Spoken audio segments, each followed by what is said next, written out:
தேமுதிக தமிழ் மாநில காங்கிரஸ் மக்கள் நல கூட்டணியின் முதலமைச்சர் வேட்பாளர் விஜயகாந்த் களம் காணும் உளுந்தூர்பேட்டை தொகுதி குறித்த கூடுதல் நிலவரங்களை செய்தியாளர் ஜோதி நரசிம்மனிடம் கேட்கலாம்.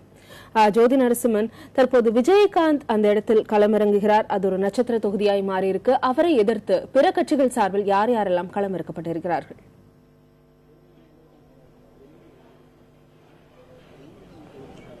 திவ்யா, அதாவது விஜயகாந்த் உளுந்தூர்பேட்டை சட்டமன்ற தொகுதியில் போட்டியிடுகிற தேசிய முற்போக்கு திராவிட கழகத்தின் தலைவர் விஜயகாந்தை எதிர்த்து திராவிட முன்னேற்ற கழகத்தை சேர்ந்த GR வசந்தவேல் அவர்களும் மற்றும் IJK இந்திய ஜனநாயக கட்சியைச் சேர்ந்த சபா ராஜேந்திரன் அவர்களும் மற்றும் அனைத்து இந்திய அண்ணா திராவிட முன்னேற்ற கழகத்தைச் சேர்ந்த குமரகுரு ஆகிய 4 பேரும் அரசியல் கட்சிகள் சார்பாக போட்டியிடுகிறார்கள். தொடர்ந்து அந்த பகுதியில் நேற்று வரை அவர்கள் வேட்புமனு தாக்கலை முடித்திருக்கிறார்கள்.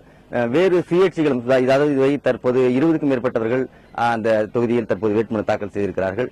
விஜயகாந்த் தொகுதி என்பதனால் அந்த தொகுதி நட்சத்திர அந்தஸ்து பெற்றிருக்கிறது. அதனால் அனைத்து தலைவர்களும் அந்த தொகுதியில் பிரச்சாரத்தை மேற்கொள்ள திட்டமிட்டிருக்கிறார்கள். நேற்று கூட திமுக தலைவர் கருணாநிதி அங்கு பிரச்சாரத்தை மேற்கொண்டிருக்கிறார். அதனைத் தொடர்ந்து அதற்கு முன்னர் திமுகவின் பொருளாளர் MK ஸ்டாலின் அதே தொகுதியில் பிரச்சாரத்தை மேற்கொண்டிருக்கிறார்.